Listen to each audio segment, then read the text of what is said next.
110페이지 20번부터 27강 수업을 시작하겠습니다.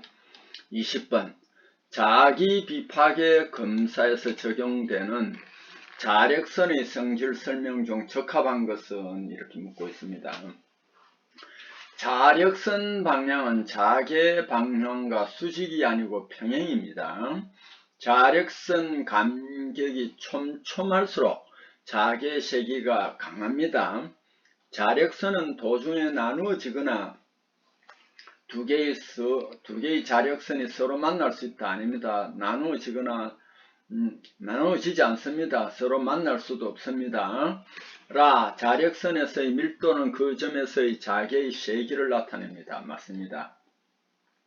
21번 강자성체 자분탐상 시험에서 자화방법 선정할 때 고려해야 할 사항과 가장 거리가 먼 것은 결함 방향성, 시험체 형태, 시험체 표면 상태, 시험체의 전기 전도도하고는 자분탐상 시험은 강자성체이기 때문에 전기 전도도와는 관계가 없습니다. 강자성체 금속 특성은 철, 니켈, 코발트, 자기 변태점이 존재합니다. 강자성체 자기 변태점, 철은 A2 768도입니다. 순철. 니켈은 약 350도씨, 코발트는 1100도씨입니다. 여기 정도라고 해놨잖아요. 왜 그러냐 하면은 여기 어떤 실험실 상황이나 그 책 같은 데 보면 다 다르게 조금 나와 있어요. 니켈도 뭐 350에서 한 360도 사이에 막 숫자가 나와 있습니다. 틀린 거 아닙니다. 코발트도 1100도에서 뭐 1120도까지 그것도 틀린 게 아닙니다. 자, 호이슬러 합금.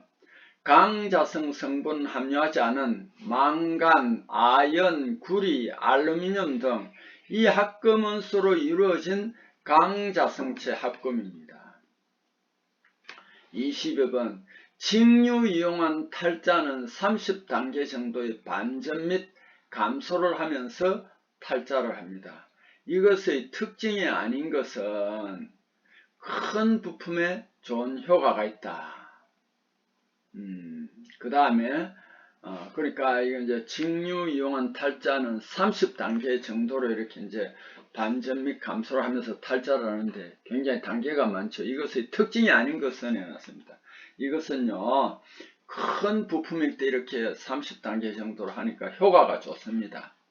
중심도체법에 좋은 효과가 있습니다. 3인치 이상의 지름을 가진 부품 탈자에 좋습니다. 선형 자화한 부품에 한정적으로 사용한다. 이것은 아닙니다. 직류는 이렇게 이제 선형 자화한 부품에 한정적이 아닙니다. 우리가 이렇게 자기 비파괴 검사할 때 보면 선형 자화는 극간법하고 코일법 두 개뿐입니다. 특히 극간법 같은 거는 이제 현장에서 휴대하기 좋고 간단하게 합니다. 심지어 극간법은 말이죠. 연구자석을 이용하는 것은 전류를 사용하지 않고도 합니다. 그래서 선형 자화한 부분에 이 직류 이용한 탈자 30단계 정도 적용한다는 것은 맞지 않습니다. 23번 불연속에 의한 누설자석의 강도와 찌그러짐의 정도에 영향을 주는 요인으로 가장 거리가 먼 것은 자력선의 수 때문에 그렇고 결함의 깊이, 결함의 폭 때문에 누설자석의 강도와 찌그러짐의 그 정도에 영향을 줍니다. 시험체의 부피하고는 관계가 없습니다. 이 문제도 조금 애매합니다. 어렵습니다. 그래서 요거는 여러분이 표시를 해두고 한두 번 정도 보면 좋겠습니다. 자, 관전압 200kV로 강과 구리를 촬영을 합니다. 투과 등가 개수가 각각 구리는 1이고요. 그 다음에 강은 1이고 구리는 1.4입니다. 철이 1로서 기준이 됩니다. 그럼 구리판 10mm를 촬영할 때 몇 mm의 두께의 강 촬영하는 것과 같느냐 하면은 자 그래서 여기에 노출 시간을 먼저 계산해야 됩니다. 등가인자 곱하기 두께입니다. 구리 노출 시간은 1.4에다 10mm를 하니까 14초, 밀리미터당 14초가 노출 시간이 됩니다. 그럼 각 노출 시간도 14초로 맞추려면은 두께는 노출 시간을 등가인자로 나누어주면 됩니다. 14초를 1로 나누어지니까 14mm가 되더라. 그래서 등가계수가 1과 1.4니까 구리가 10mm 촬영할 때 강은 14mm를 촬영할 수 있다. 등가계수, 방사선에 주로 쓰이는 것은 X선하고 감마선입니다. 방사선 에너지, 재질의 방사선 흡수를 비교하여 나타낸 값입니다. 보통 강과 같은 표준 재료와 비교를 합니다. 1로 똑같은 노출 조건 얻을 수 있는 다른 재질 노출 조건 구할 수 있는 인자입니다. 등가 도표가 있는데 그 등가 도표를 많이 적용합니다. 장시간 사용하지 않을 방사선 발생장치 보관할 때의 조치사항인 것은 1개월에 1회 정도 이거는 예열을 해줘야 된답니다. 장기간 보관할 때는. 자, 요거 언제 알아두시고 또 넘어갑시다. 24번입니다. 111페이지 24번. 피로균열과 같은 미세한 표면 결함 검출에 가장 효과적인 자분 탐사 검사 방법은 미세한 거는 교류를 이용한 습식 자분입니다. 습식 자분. 자, 25번. 검사 중 나타나는 자분 지시가 결함 및 의사 지시인지 불분명할 때 취해야 할 조치사항으로 틀린 것은 한 번 더 자분 탐상 검사를 하고 그래도 분명하지 않을 때 의사 지시로 간주한다. 이건 아니죠. 다른 검사법으로 확인한다. 그 다음 탈자 후에 재검사를 한다. 표면을 매끄럽게 처리 재검사한다. 이게 알맞은 조치사항이 되겠습니다. 26번. 자분 탐상 시험을 적용할 때 전자기적 성질 설명 중 적합한 것은 전자기적 성질입니다. 보자력이 커지게 되면 잔류자기의 응집에 따른 분산성이 개선된다. 잔류자기가 응집하는데 분산성이 개선된다. 이것은 적합한 설명이 아닙니다. 보자력이 작으면 잔류자기 응집에 따른 분산성이 이거는 개선이 됩니다. 보자력이 작으면은. 요게 맞아요. 보자력과 잔류자기 요 관계니까 보자력이 작은 것은 잔류자기가 작으면은 분산성이 개선됩니다. 투자율 낮을수록 결함부의 협착성이 좋다. 투자율은 높아야 됩니다. 보자력이나 투자율은 자분의 자기적 성질에 관계하지 않는 게 아니라 그 관계를 합니다. 그래서 여기에서는 나분이 적합한 설명이 되겠습니다. 27번. 자분 탐상 시험을 하기 전에 기름과 그리스의 얇은 막을 제거하기 위해 사용하는 방법으로 거리가 먼 것은 쉽게 말하면 전철인데 기름이나 그리스 같은 건 잘 닦아내야 됩니다. 용제, 주로 용제는 요즘 보면 캔에 많이 들어있어요. 이제 캔의 기름 성분인데 이 용제로 분무해서 세척하는 게 가장 보편적입니다. 쇠솔로 표면을 솔질한다. 쇠솔로 표면을 솔질하면 끓질 수도 있고 결함에도 영향을 미쳐버릴 수 있기 때문에 이건 조심을 해야 됩니다. 쇠솔을 사용하면 안 됩니다. 그 기름이나 그리스의 얇은 막 제거하기 위해 전기로 세척을 합니다. 전기로 세척한다. 맞습니다. 그 다음에 분필이나 활석 가루를 뿌린 다음 건조된 천으로 닦아낸다. 이것도 이제 부드러운 천으로 닦아내면은 기름이나 이런 게 이제 분필 가루나 활석 가루에 묻겠죠. 잘 닦아지겠죠. 28번. 자외선 등 블랙라이트다. 그죠? 자외선 등은 정기적으로 강도를 측정하는데 그 측정 부위로 옳은 것은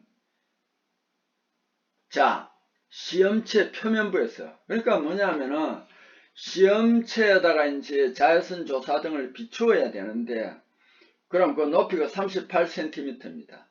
그럼 그 시험체 표면에서 우리는 뭐를 재느냐? 자외선 강도를 잽니다. 그래서 여기서 나압이 맞는 거예요. 가는 왜 틀렸냐? 필터 표면부 측정한다 아닙니다. 광원부 측정한다 아닙니다. 필터와 시험체 중간 지점에서 측정한다가 아니고 시험체 표면부에서 측정한다. 이거는 그 필터 광원부에서 시험체 표면까지 높이가 얼마냐면은 38cm입니다. 거기에서 측정을 합니다. 초음파 탐상 시험에서 탐촉자와 시험편 사이에서 접촉 매질을 사용합니다. 왜냐하면 매질을 사용하지 않으면 초음파를 보내면은 딱 시험체와 공기가 들어가면 이게 반사를 해버립니다. 그러면은 초음파 안으로 못 들어가겠죠. 그래서 여기에 액체를 주로 뿌립니다. 액체와 고체는 이게 이제 투과가 됩니다. 그래서 나중에 이제 반사하는 펄스 반사풀을 이용하여 결함을 찾는데요. 이 접촉 매질에 이 시험체 표면이 거칠다. 이럴 때는 물을 사용하면 좀 곤란합니다. 물이 잘 흘러내려 버려요. 그래서 여기는 끈적끈적한 인공풀이라든지 녹말풀, 그 다음에 글리셀린, 요것을 많이 쓴다. 그 다음에 접촉 매질에 대해서 다시 한번 설명을 하고 있습니다. 영어로는 커플링 미디엄이라고 합니다. 초음파를 탐촉자로부터 시험체에 잘 전달하기 위하여 탐촉자와 탐상명가의 사이에 적용하는 음향 전달용 매질입니다. 매질의 전달 손실을 적게 하기 위해서는 음향 임피던스가 큰 접촉 매질이 좋습니다. 주로 물, 기름, 페이스트, 글리셀린 등이 사용되는데 물은 매끄러운 면의 접촉 매질로 적합하며 표면이 거칠 때는 점성 있는 끈적끈적한 점성 있는 접촉 매질 사용하는 것이 효과적입니다. 초음파 탐상 시험에서 진동자의 직경이 일정할 경우 주파수가 증가하면 빈 분산각은 어떻게 되겠습니까? 주파수가 증가하면 빈 분산각이 감소합니다. 진동자가 클수록 주파수 높을수록 진동자가 클수록 주파수가 높을수록 빈 분산각은 감소한다. 빈 분산각이 너무 커져 버리면은 결국 못 찾겠죠. 그죠? 지향성이 좀 떨어집니다. 그래서 진동자를 크게 주파수를 높게 하면은 빈 분산각이 감소합니다. 29번으로 넘어갑니다. 112페이지. 자분 탐상 시험에서 직경 2분의 1인치인 볼트를 축 통전법으로 원형 자화할 때 필요한 전류는 이 문제도 몇 번 계산 문제니까 나왔습니다. 2분의 1인치라는 것은 뭐냐면 5인치보다는 적지요.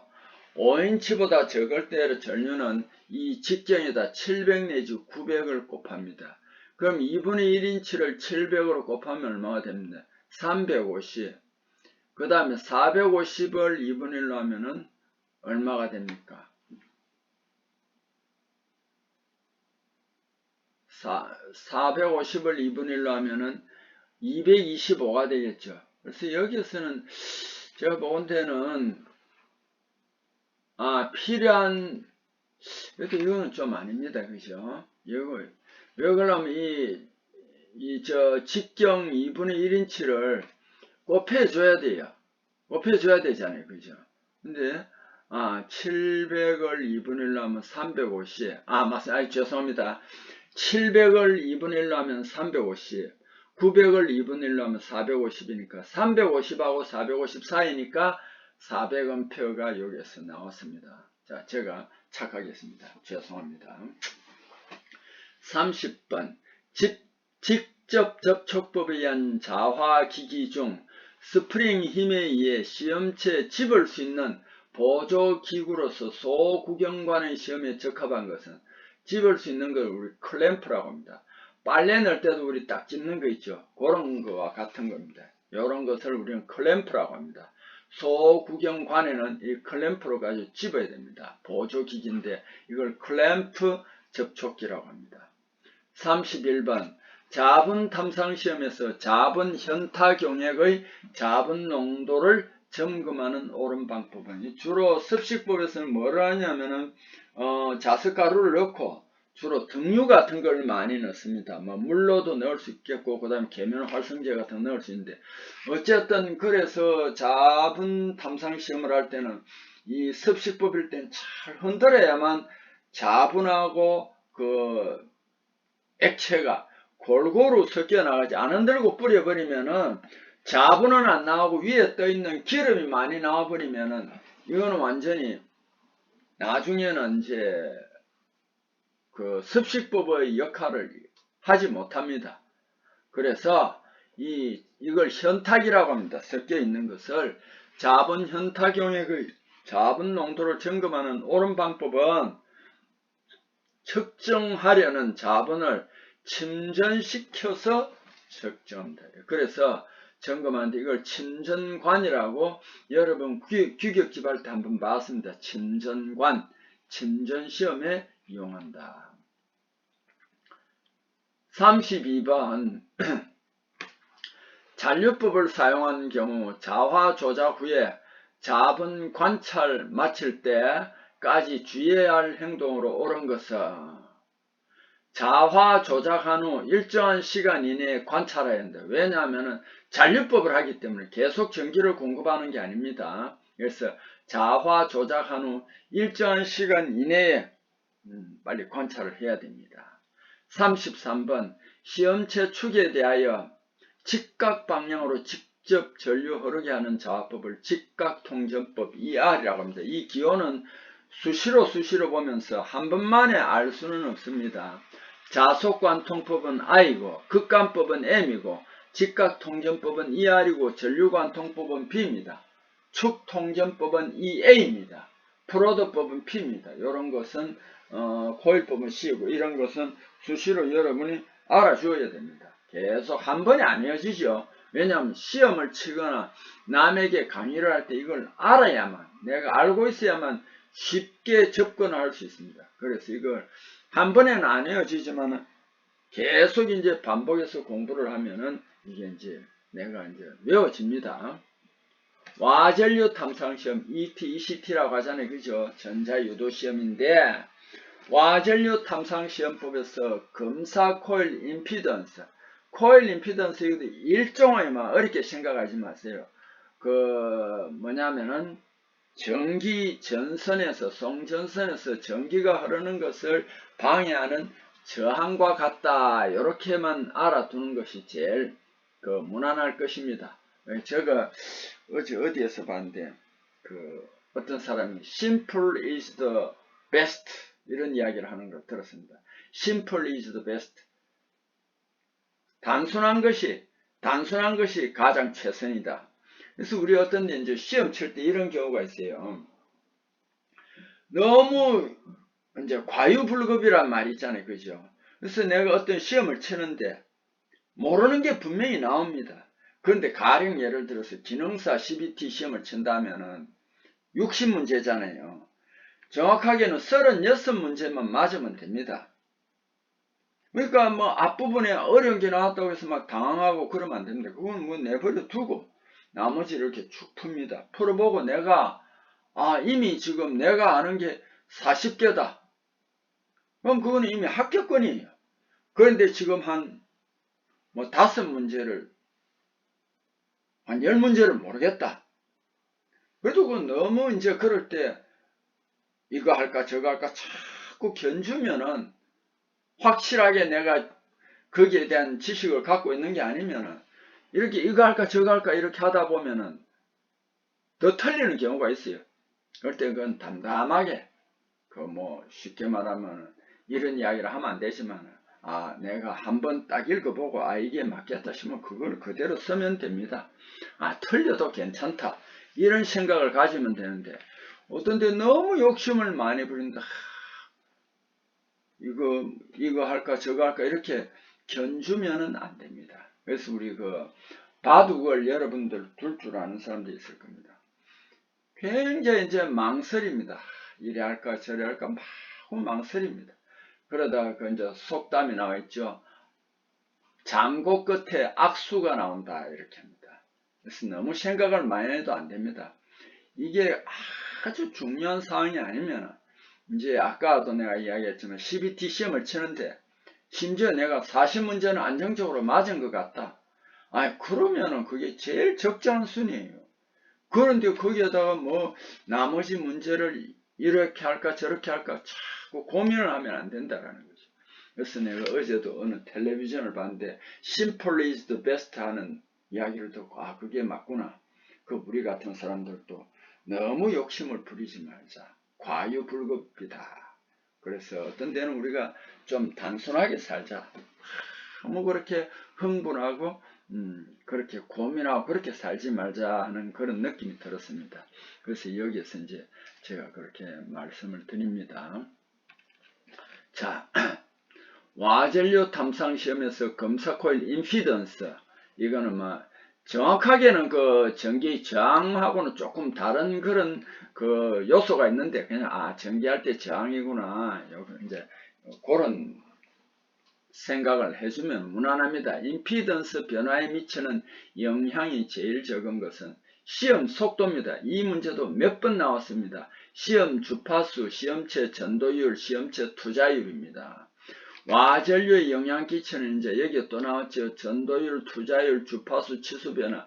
요거 지금 몇 번 나왔습니다. 그래서 이걸 한 곳에 여러분 표시를 해두고 자꾸 이렇게 풀다 보면은 쉽게 이제 적응할 수 있습니다. 와전류 탐상시험 기기에서 개인 이거 이제 우리말로 번역이 안 되는데 초음파에도 있습니다. 이득이라고 억지로 이제 그 번역을 해놨더라고요. 개인 이득의 조정장치 역할에 해당하는 사항은 이거는 뭐냐 감도를 조정해 줍니다. 감도 조절해 줍니다. 초음파 같은 데도 이걸 해가지고 이제 어떻게 결함이 작게 나왔다 그럼 조금 올려준다든지 그래서 이거 이득 개인이라고 하는데 탐상기에 사용되는 증폭기의 감도 조절용입니다. 침투 비파계 검사로 가늘고 긴 촘촘한 표면이 갈라진 틈을 검사하려고 한다. 이때 고려하여야 할 사항에 해당하지 않는 것은 건조 시간을 가능한 한 짧게 적용합니다. 가늘고 긴 촘촘한 표면이 갈라진 틈을 검사하려고 하는데 건조 시간을 가능한 짧게 해줘야지 길게 해버리거나 이러면은 그게 이제 쉽게 말하면 가늘고 긴 것이 사라질 수도 있습니다.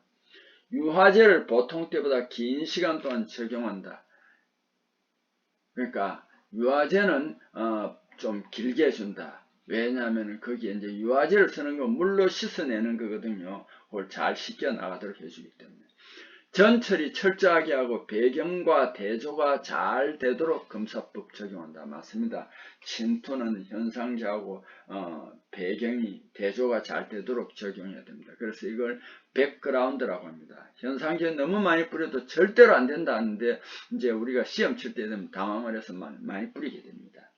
시험편 탐상부 세척한 후 침투액을 사용하기 전에 침투액 사용하기 전에 현상제를 먼저 도포한다. 이거는 순서에 맞지 않습니다. 그래서 이런 문제 같은 경우도 여러분이 이제 고민을 할 수 있습니다. 근데 쭉 읽어가다가 긴가 민가 우리 유화제 안 써봤잖아요. 그죠? 그렇잖아요. 그죠? 유화제를 저도 안 써봤어요. 이제 규격집이 있는 것만 했지 안 써봤어요. 그럼 쭉 읽어 나갑니다. 나가는데 라하분이 보세요. 시험편 탐상부 세척한 후 침투액을 먼저 써야지 현상제를 먼저 쓰는 건 없습니다. 이거는 완전히 틀렸습니다. 설령 내가 가와 나와 다를 읽을 때 이게 좀 이 사람이 문제를 낸 사람이 굉장히 조금 애매하게 유도를 해놨다. 그럼 내가 헷갈릴 수 있습니다. 왜냐하면 우리가 여기에 전문가가 아니니까 헷갈릴 수 있는데 초조하게 생각하지 말고 라를 읽어보니까 지금 여기에 음영 처리하는 이 사항이 이거는 완전히 틀리는 사항입니다. 그래서 여기 이제 답이 됩니다. 그래서 이제 이런 식으로 해결을 해야 됩니다. 항상 저도 이제 그렇게 권유하고 싶은 게 CBT 시험 칠 때 쭉 먼저 풀다가 쉬운 거는 딱 체크를 하고 그 다음에 이렇게 설명이 되어 있는 거는 잘 읽어봐야 되고, 요렇게 하고 이제 어려운 거는 나중에 이제 또 훑어보면 됩니다. 그래서 이제 CBT 시험이 60분이면은 적어도 한 30분 이내 쫙 읽어보고 중요한 거, 내가 쉬운 거는 딱 체크를 해두고, 그러면 이게 뭐 최소한 36개 이건 확실히 맞다 싶으면 그 다음 것은 시간을 두고 천천히 읽어가면서 이렇게 풀이하면은 이런 식으로 내가 여기에서 전문가가 아니까 가와 나와 다는 내가 직접 안 해봤어요. 유아제 같은 건 잘 안 쓰더라고요. 안 해봤는데 헷갈리잖아요. 그죠? 그런데 이 라에 보니까 이거는 완전히 틀렸어요. 그럼 이게 답이구나. 이렇게 이제 맞춰갈 수 있습니다. 자, 34번. 자분탐상시험체에 직접 전류를 흘려서 시험체 자화하는 방법이 아닌 것은 전류관통법, 자속관통법, 코일법은 직접 접촉하는 게 아닙니다. 그 세 가지는. 그래서 간접입니다. 간접. 여기에는 B와 I라고 하는데 코일법도 마찬가지입니다.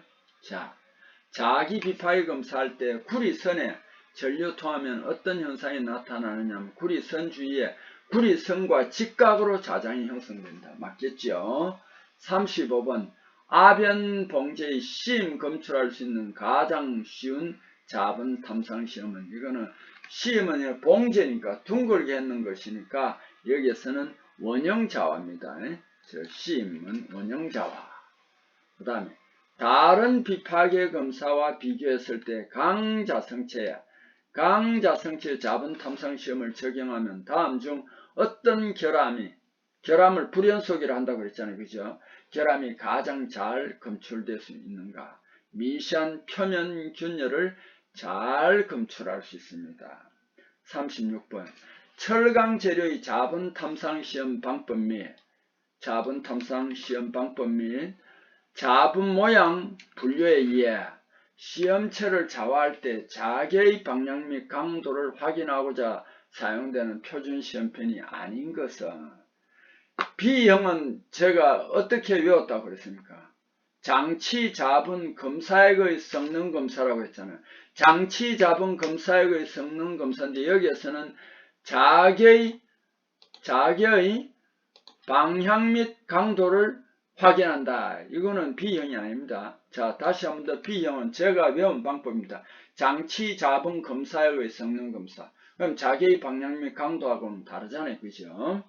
다음 비파계 검사법 중. 그럼 여기에 또 참 문제가 생깁니다. 하기 전에 A1, A2형은 A형입니다. C형은 A형하고 똑같은데 크기가 좁은 곳에 넣는 겁니다. A형하고 같습니다. 그래서 B형이 아니고. 자, 다음 비파계 검사법 중 누설검사에 해당하는 공정으로 중 수침법은 초음파입니다. 수침법은 초음파 탐사입니다. 37번 자분 탐상 시험의 검사액 성질을 설명한 것은 형광자분은 7 내지 15g 이건 아닙니다. 밑에 나와있죠. 비형광 섭식법에는 2 내지 10g 리터 단위고 형광은 0.2 내지 2g 리터인데 이거 규격집에 있는 건데 여기서 다시 한번 제가 이렇게 해서 이제 여러분에게 설명을 합니다. 그래서 틀렸고요. 검사액의 농도 높으면 결함 없는 부분에 부착되는 자분 많아져 결함 지시의 모양이 숨어버릴 가능성이 있습니다. 그래서 검사액의 농도가 너무 높으면 이게 쉽게 말하면은 건식법 같은 경우도 막 너무 많이 뿌려버리면은요 결함 모양이 숨어버립니다. 요게 이제 실기를 여러분 할 때도 요거 꼭 명심해야 됩니다. 그래서 특히 건식법 같은 거는 잘 이렇게 톡톡 두드려서 잘 뿌려야 됩니다. 검사액 농도 낮아지면 결함이 없는 지시부에는 자분이 부착되지 않고 결함부에만 자분 부착되어 결함 지시 선명도 높아진다 많습니다. 이게 이론적으로 굉장히 어렵습니다. 이론적으로는 쉽지만 실제로 하면은 자분을 살짝 거기에 뿌릴 정도가 돼야 됩니다. 그래야 결함 지시 선명도가 높아집니다. 특히 건식 같은 거 할 때도. 검사액 농도와 결함 지시 관계는 크게 상관없으며 검사액 농도하고 결함 지시 관계는 크게 상관없으며 농도 높다는 것은 자분 함량 높아지므로 시험 단가가 올라가는 효과가 있다. 예, 요것도 지금 좀 문제가 별로 좋은 그건 아닙니다. 검사액 농도하고 결함지시 관계는 크게 상관없으며 농도 높다는 것은 자분 함량 높아짐으로 시험 단가가 올라가는 효과가 있다. 뭐 물론 그렇긴 한데 여기에 이제 다와 조금 상충을 하죠. 그죠? 상충을 합니다. 그래서 여기에 이 문제도 조금 위험한 그런 문제입니다. 제일 좋은 건 요 납니다. 한번 봅시다. 검사액의 농도가 높으면은 결함 없는 부분에 부착되는 자분만 하죠. 결함 지시의 모양이 숨어버릴 가능성이 높다. 요게 제일 정확한 답입니다. 그 라번도 이거는 조금 위험한 그 설명입니다. 여러분 이거 꼭 특히 건식법 같은 거 있죠. 이걸 잘 뿌려줘야 됩니다. 근데 이거 이제 또 뭐 라에는 또 이거하고 전혀 그 상관없다 이런 식으로 하는데 여기에 나아보니 여기에서 검사액 성질을 가장 정확하게 설명한 것입니다. 자, 프로드 자본 탐상 유효 범위에 영향 미치는 탐상 조건이 아닌 것은 결함의 개수하고는 통전 시간하고 자본의 적용 시간, 자본의 검사액 프로드 간격 여기에 중요합니다. 결함의 개수하고는 영향을 미치는 게 아닙니다. 자, 여기에서 지금 37번이나 38번에도 제가 보건대는 상당히 좀 매끄럽지 못한 그런 내용이 있네요. 그래서 요거는 여러분이 조금 감안을 하고 잘 읽어 주셨으면 합니다. 자, 이렇게 해서 이번 시간 수업도 마치겠습니다. 자, 여러분 수고했습니다.